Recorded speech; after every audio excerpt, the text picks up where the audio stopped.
What is going on, New York Giant fans? Welcome back to another Roster Bubble Series video. Please hit the like button, comment, and subscribe to turn on post notifications so you know when a live stream pops or a video drops. Appreciate y'all coming back. Also, share this out. Still dead time here in the NFL offseason. Training camp is in a few weeks, but share this video out. Share this video series out and the channel out as well. Much appreciated as we keep growing as a community, as a channel, and all that good stuff. So, another Roster Bubble Series video. In these types of videos, I take a player that's on the cusp of being cut.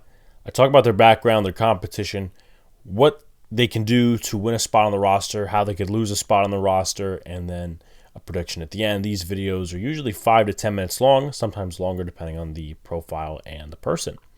So today we're going to do Chris Myarick, who is an interesting candidate, tight end for the New York Giants.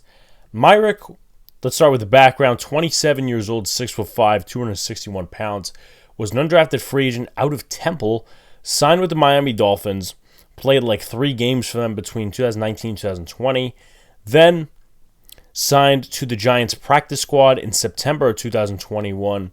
Actually caught Daniel Jones' last touchdown before he got injured. I was actually at that game. It was like that weird, sit-down type of catch that he just held to his ass, if you will. And it was a touchdown. Obviously, that game was very interesting defensively. But anyway, he was with the team for a few weeks. He signed to the Bengals practice squad a few weeks later after waived by the Giants. He remained on the practice squad during the Super Bowl, which the Bengals played the Rams. Obviously, the Bengals lost. The Giants signed him to a futures contract, and he was probably, in a solid role for the first half of the season. Then his role started to deteriorate a little bit Tanner Hudson was the first tight end cut out of the rotation that we saw last year. Bellinger, obviously, he got hurt, but as he got back, they started factoring a little bit more of Alex-GajovichProtich, and then Myarick was cut in favor of Nick Vannett, and then Myarick was brought back, elevated to the roster a few times, but never got back on the official roster. So in terms of stats, let's give it to you right off the bat. Myarick in 2021 with the Giants, 3 receptions, 17 yards, 1 touchdown on a total of 6 targets, 3 games started, 8 games total. Then played in 16 games last year for the New York Giants. 8 games started, 7 receptions, 65 yards, 1 touchdown, catch percentage of 87.5, which is good, not going to lie to you there. In terms of offensive snaps, played 4% in 3 games for the Dolphins in 2020, 18% in 8 games for the Giants in 2021, and in 2022, 28% in 16 games for the New York Giants as a tight end and also a fullback too. But we saw Daniel Bellinger really toward the end of the season get that role a little bit more. And you wonder, with the acquisition of Darren Waller, what route are the Giants going to go at tight end? Because you have Darren Waller, who's a reliable pass catcher. You have Daniel Bellinger, who can do both, but is more of a blocking tight end. Who are they going to get for that third tight end? Is it going to be a pass catcher like Alex-GajovichProtich? Let's go to the competition. Why don't we? Alex-GajovichProtich, Tommy Sweeney, who can do both to my knowledge. Obviously, Myarick is kind of like Sweeney too. He could block, not much of a pass catcher. And then Ryan Jones, an undrafted free agent. If you guys like your PFF stats, Myarick had a 59 run blocking grade for the New York Football Giants. So that's about mid. If I'm going to put that in best PFF terms, that's about average.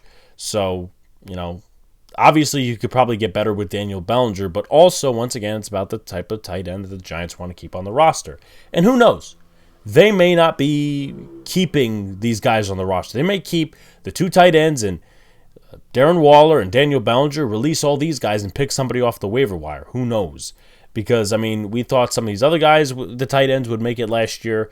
Then Van Ness came on the roster. Tanner Hudson was also a part of the team. So, it was kind of rotating. But I think the Giants have better stabilization in the tight end room than we've seen in the last few years. But how can you win? Stay healthy. I mean, that's the main one thing. I think he's been available in almost every situation needed for the New York Giants, just whether they want to depend on him in certain situations. Try to get some first-team reps. I think that's going to be one of the bigger ones. It seems like Daniel Jones relies on him as a security blanket. He had a big reception against the Seahawks. He had the first, I think it was the first or second passing touchdown against the Tennessee Titans. So obviously Daniel Jones likes his tight ends. Myarick's been with the team for 2 years effectively. So try to get some first-team reps. And that's going to be tough, once again. But it also depends on how many 2 tight end sets and 3 tight end sets the Giants want to run in certain situations. So if you can't get, within the 2 tight end sets in the first team, try to get one, be the first tight end of the second team, if you will. And I know it's tough to explain. It's a tongue twister, but it's effectively what Myarick needs to do. And also block effectively in pass pro. It looks like the Giants are going to continue with Bellinger as a fullback and also a valuable receiver in the passing game.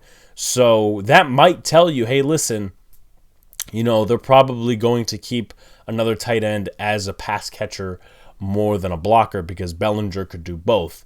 And maybe they'll stash a guy on the practice squad like Tommy Sweeney, or maybe even keep Myarick on the practice squad, who knows. But block effectively in pass pro. I mean, the Giants could always use that. You'd rather use that than an extra tackle, because what if an extra tackle goes down or something like that? But how can you win? Stay healthy. Try to get some first-team reps. Catch every ball, too. I think he had 1 or 2 drops in 2021, no drops in 22. So don't drop the ball, don't fumble, none of that stuff. Also, try to be effective on special teams. I've seen him a couple of times on special teams. Make some tackles. Do whatever. How can he lose? Doesn't get the targets. That would be extremely tough. I mean, once again, you're going up against Lawrence Cager, who is a reliable pass catcher for most of the time.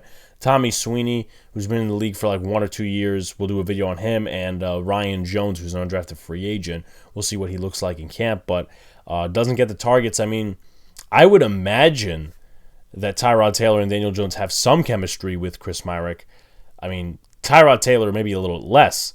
But anyway, I mean, if he doesn't get the targets, that's going to be an X off the board in terms of skill sets with Chris Myarick. Isn't effective as a blocker in key situations. In the 4 guys we're looking at right now, in Cager, Myarick, Sweeney, and Jones, I think Myarick is probably the most effective blocker alongside Tommy Sweeney.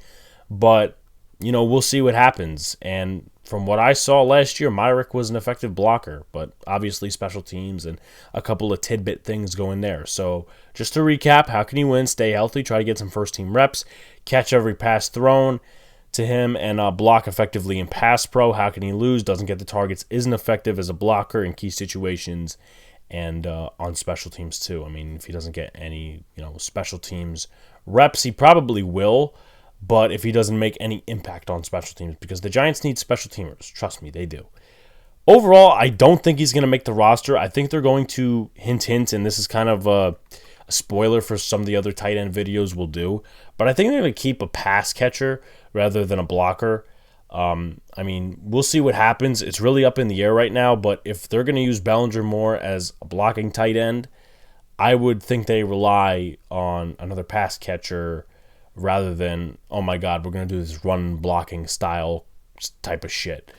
Because last year, obviously, they opened up with Saquon Barkley in the beginning of the year as, basically the focal point of the offense. And you had Myarick, you had Bellinger as 2 blockers, 2 capable blockers as well. And then as we started passing the ball a little bit more, they didn't need Myarick. They cut him. They didn't need Tanner Hudson. They cut him. They started using Cager more. They also started using Nick Van Ness more, who also did some blocking as well. But I don't think Myarick's going to make the roster. I think he might make the practice squad, though, just to keep an extra tight end there, whether it's just depth or for a specific reason, that'd be blocking. But those are my thoughts. That's another roster bubble video. Like, comment, subscribe to all the good stuff, turn on post notifications so you know when a live stream pops or a video drops. Appreciate y'all coming back. Share this out. Do all the good stuff. A lot more content coming your way. Peace out, guys. See you later, and stay cool.